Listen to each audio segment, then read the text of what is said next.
Psalm 139 contains the theme verse for the ELCA youth gathering that is taking place in New Orleans this summer from July 16th through the 20th.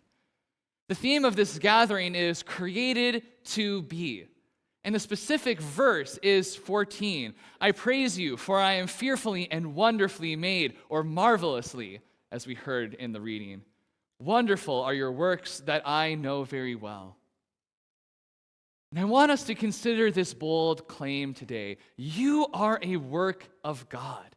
You are the culmination of God's creative self. Every part of you, from the parts that you love to the parts that you struggle to love, are intentionally, carefully, enthusiastically, artistically created by God. And God calls you good. Does this knowledge change how we live? I would say so. I'd like to think that Jesus would agree. I'd like to think that if we all walked around believing that God created us to be ourselves, the entire world would turn around. The world would transform with such a radical love for all human beings, this belief that we are all good, sufficient, and worthy works of God's creation. And that's what the people who planned the ELCA Youth Gathering hope. For those of you who do not know, the ELCA Youth Gathering, the ELCA being the Evangelical Lutheran Church of America, which we are a part of here at Good Shepherd, this gathering has been held every 3 years since 1979 as a way for Lutheran youth across and beyond the United States to gather together for relationship, for worship, for learning, for service, for expanding their conception of God's creation. But in 2021, the gathering was delayed because of the ongoing COVID-19 pandemic. And in 2022, it was canceled. This year's gathering is the first in 40 years to be held for youth who have no history of attending the gathering, since the last one was held in 2018. And every youth who attended that gathering is above the age of 20. And I want us to consider how much has changed from 2018 to now. How different was the world 6 years ago? How different were you 6 years ago? The youngest among us weren't even born yet. And yet more of us weren't even aware of the wider world, but all of us of every age have been changed by the events of the past 6 years. Many of us have lost friendships and relationships. Some of us have lost loved ones to the COVID-19 pandemic. Others to the ever-widening political and social divide. We have all lost opportunities, experiences, traditions, routines, priorities, safeties, and securities. We've also gained much. Caution, perspective, new priorities, new relationships, new traditions, and a wider awareness of the need for justice, liberation, and love in God's complex world. I would like to hope that we have all discovered a greater appreciation for our own self-worth as individuals who deserve to be alive, deserve to thrive as part of God's great creation. So when the people who planned the ELCA Youth Gathering for this year sat down, they considered what message that youth and young adults who have lived through the COVID-19 pandemic need to hear, and they determined, they discerned that the message that they need to hear is that God has created us to be. Full stop. God has not created us with condition, with the expectation that we need to be good enough to deserve to take up space. God has created us to be, period. Try saying it with me. God has created us to be. Try it again. God has created us to be. This group of youth who gathered together for a week to discern the themes of this gathering drew upon their experience as the first youth in a century to live through a global pandemic, the first American youth in history to witness an attempted insurrection in their country. The first youth in a generation to witness protests erupt across the world in response to the murder of George Floyd in 2020. They thought, they prayed, they discussed, wondering what God was calling them to proclaim to their peers and to the world at large. And the message they heard loud and clear was that God has created us to be. So this morning, I want us to join in this work of preparing ourselves for the witness of the youth and young adults who will be attending the ELCA Youth Gathering. We have at least 3 youth who will be in New Orleans this summer. And they will report upon what they learn, what they witness, what they see, how they are changed by this experience. And it is our responsibility to be ready for their witness.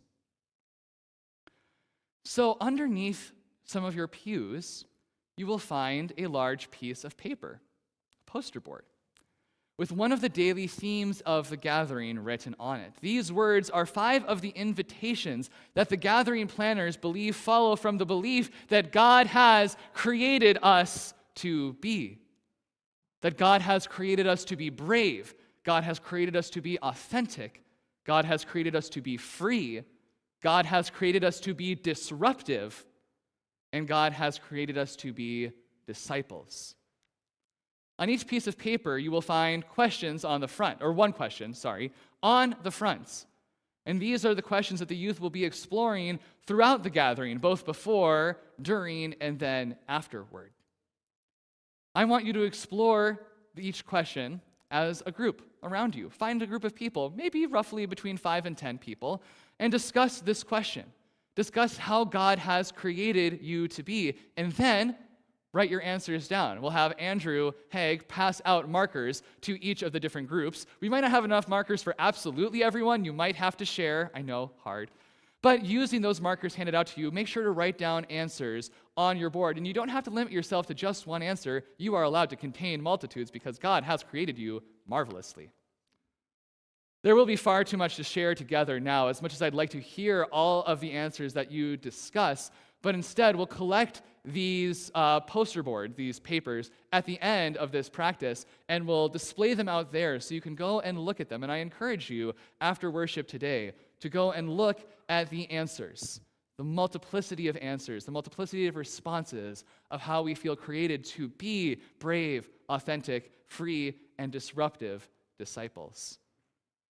So, with that, go ahead, check under your pews, or find someone who does have one of the papers. Maybe if you do have one of the papers under your pews, raise it up, wave it so people know to gravitate around you, and go ahead, separating yourselves into groups. If you can't move, raise a hand so you know that people need to move to you. Choir, I think I have one for you there. Yeah, there we go. But also go around, float around. I'll make sure that we, do this. And we'll take about 5 to 7 minutes. Go ahead, discuss these questions, explore together how God has created us to be. I'm going to just choose 4 random questions to ask, and if you discuss this question, go ahead and share one of your answers very briefly. What's a strength of yours that you wish people knew about? Acceptance. Ooh, I like that. Anyone else? Passion. I like that too. Passion. That was the group that talked about how they were created to be authentic. Let's go to free. What does freedom feel like? So at the center is safety. Then they have what I love? Am I loved? Am I safe? And am I loved? Then what can I learn? Awesome. Wow, we've got a full-on theory developing over there. Awesome. For created to be disruptive, what are you called to disrupt? Apathy. Ooh. My ideas. Ooh, nice. Meta. Racism. Rock on. There we go. Cultural norms. I love it. What does a disciple look like? You and me. Us. Oh, you're disruptive. Oh, okay. I know, I wish I let you keep that so I could see where your groups are. Come on, Bergen. Kind and humble.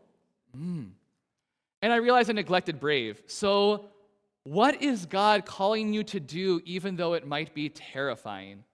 To get off of your little Lutheran carpet and explore beyond. Spoken like a true recent Lutheran. Okay, so from a person who went to youth group 40 years ago, that's what they learned, to get off your little Lutheran carpet and explore beyond. Brave indeed. Speak and act for justice. Speak and act for justice. Indeed.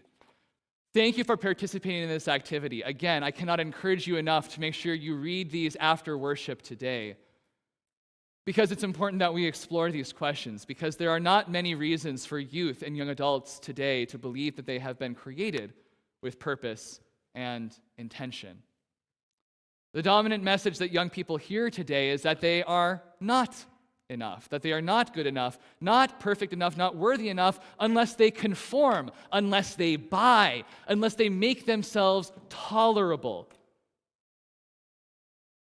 They hear the message that we need to work to be worthy, that we need money, profit, positions, power, authority to be a worthy piece of creation. But we, followers of Christ, know a different truth, that we have been creative, justified, set free by the grace of Jesus Christ, and lifted up by the Holy Spirit to be exactly who God created us to be. We are created to be brave, authentic, free, and disruptive witnesses to the love of God that heals the nations, restores creations, and guides us to love our neighbor as ourselves. We proclaim that we are created to be. When Jesus calls us by our name, Jesus finds no deceit in us, only a beloved child of God, whom Jesus calls good, whom Jesus declares is worthy of loving and being loved, worthy of being befriended, worthy of life, worthy of crucifixion, worthy of resurrection, worthy of living with for all eternity. In all that we have lost in these past years, and in all who we have become, God looks upon us with the same love that God first looked upon us on the moment of our creation. And God calls us good, beloved child. Not because God has created us to work, not because God has created us to be worthy, but because God has created us to live, to be. Living is good enough for God. And we believe that Jesus calls us to simply live as ourselves, we find the courage to believe that God has created us to be. Try it again. That God has created us to be. Created us to be brave, free, authentic, disruptive disciples who will turn the world around with God's love by following Jesus in telling all the world the good, relaxing, affirming, courageous news that we are enough, that God calls us enough because God has created us to be.